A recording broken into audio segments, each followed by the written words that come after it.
Hello everyone, I'm Mary and today I will be reviewing Little Women by Louisa May Alcott. As I mentioned before, I have this book in two separate volumes, which are Little Women and Good Wives. The book was originally published like this, in two separate volumes, a year apart. So the first one was published in 1868, while the second one was published in 1869, but they were almost immediately incorporated into a single volume. I will review both of the books as a single book and the story as a whole. I will also divide this review in two separate parts, which are a non-spoilery review and then a spoilery part. I will put some sort of warning before this spoilery part starts in case you don't want to be spoiled, because I will be talking about what happens in the story. So let's talk about the first volume,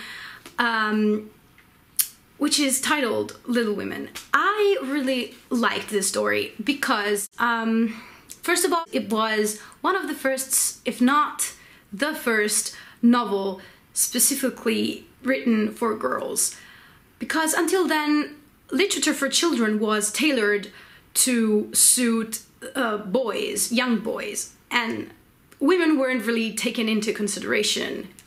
Especially young girls. The story revolves around four young sisters who are Meg, Beth, Jo, and Amy, and they have pretty different personalities, so you can really tell them apart, even though sometimes they can be found a bit, you know, stereotypical. This book revolves around their lives in the household while their father is at war, and they have to face poverty, which is a new condition to them. They were a wealthy family before, but now that the war happened, they are no longer rich. So they really struggle but cope with this condition, and while doing so, they grow up and they have their hopes, their dreams, their games. And I really didn't realize how much I was invested in the story until I finished the book.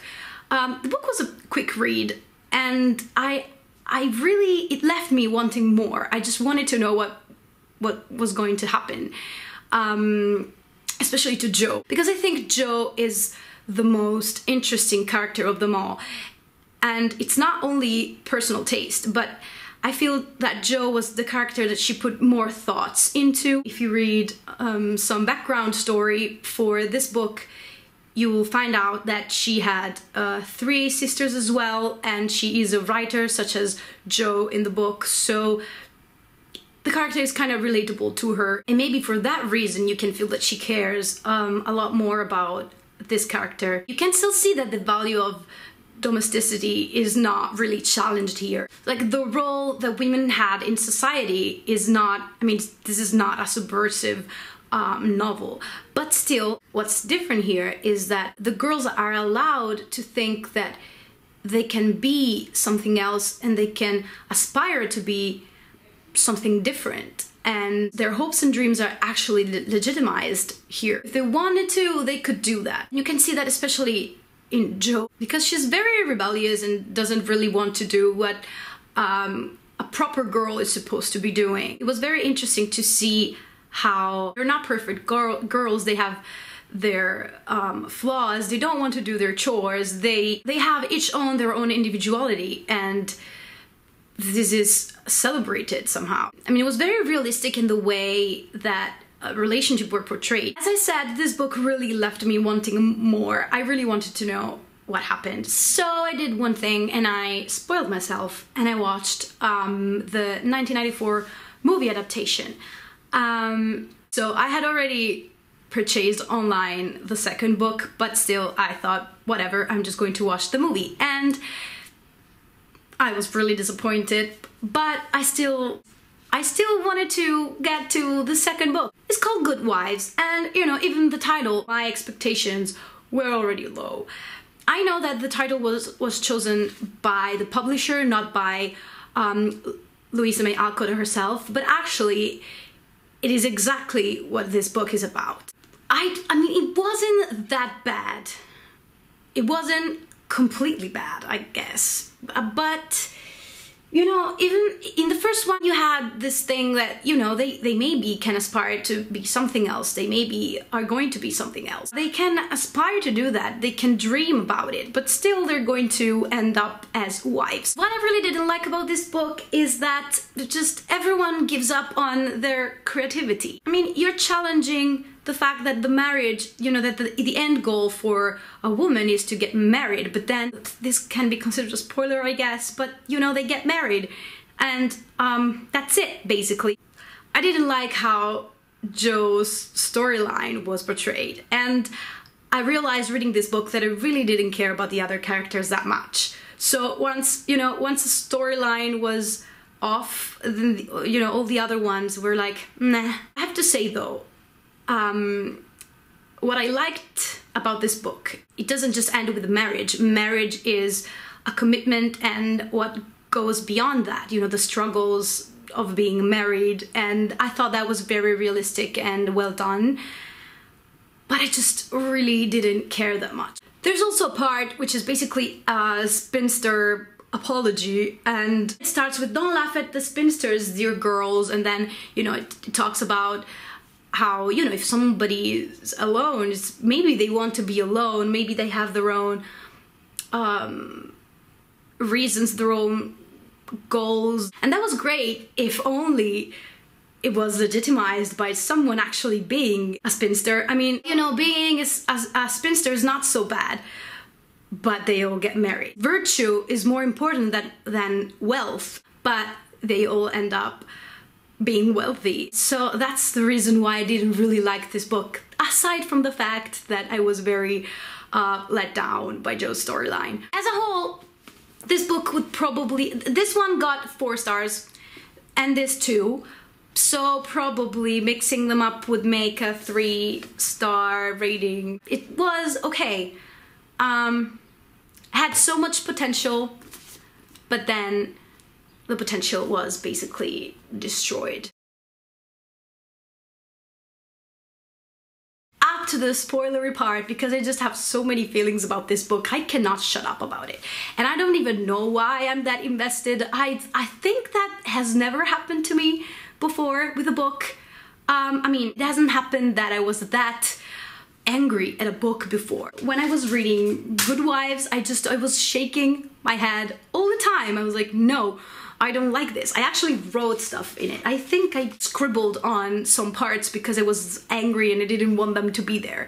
I was just, no, this is not happening. I don't want it to happen. I wish this didn't exist so I could, you know, just be happy with this one and dream about what was going to happen afterwards. But no, this happened, and I just can't get over the fact that Jo doesn't end up with Laurie. Oh my god! They were perfect for each other, and I may be a fan of the trope, you know, of the best friends falling in love, but actually they were, I mean, they were friends, but I felt that there was some kind of chemistry between them.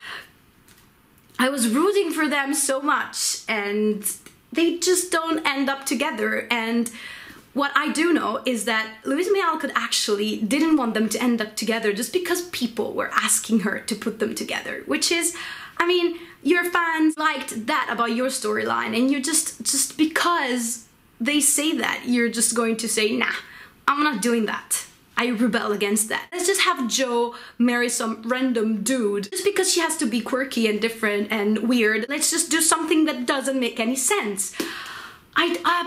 No. If you really wanted to do something different with Jo, you could have just, you know, let her being single. And the fact that she had this strong aspirations in life, she is very creative, she wants to write, she wants to be successful as a writer, but actually she ends up in a house with children and she gives up writing. So she stops being what she is. When she argues with Laurie, she's like, oh, we're too alike, we're too much alike, you know, we're stubborn, the both of us, we're just going to argue and quarrel all the time, so we're not the right match. Maybe I'm drawing this from, you know, personal experience, from the fact that I have a boyfriend and we are very much alike, but that really helps our relationship. Of course, you have to balance each other out, but that doesn't mean... I mean, relationships are hard. And in this way, Louisa is telling me, oh, if a relationship is too hard, then it's not for me. I don't think all friends, you know, should end up together. I'm not saying that. But it's not true that you don't have to be friends to fall in love with someone. I really want to stress on this fact. You do have to be friends to be in a relationship. That's very important. So when people just dismiss the fact that, you know, there can be a friendship that evolves into something else, it would have been such a thrill to go through their relationship because they're so alike. They have such strong characters, the both of them. I mean, it would have been great, but it didn't happen. I'm here, I'm bitter, and I will never forgive Louisa May Alcott for doing this to me. Laurie gives up playing piano, and Amy, who ends up with Laurie, like there are no other people in this world other than the March sisters, she gives up drawing. So, I mean, everybody gives up their hopes and dreams and just gets married with the most boring match. Everyone lives happily ever after. I hated this book. It would have been so much more interesting if Amy ended up with, you know, Professor Baher, for example, because she was like, oh, I want to marry rich. What if, you know, Amy just challenged herself marrying a poor guy? But then, you know, she marries Laurie and he happens to be handsome and rich. And she's like, I'm not marrying you because you're rich though. And I'm like, you sure aren't. A part of me wants to go on and read the series just to add more pain, but I don't think I can take it. Thank you for watching. I hope you enjoyed my review, even though it went all over the place at some point. But yeah, if you want to discuss this book with me, please do. I would love to hear your thoughts. And if you write something in the comments which is considered a spoiler, please mark it as such so that people don't get spoiled while reading the comments. I'll see you guys soon with my next video. Bye!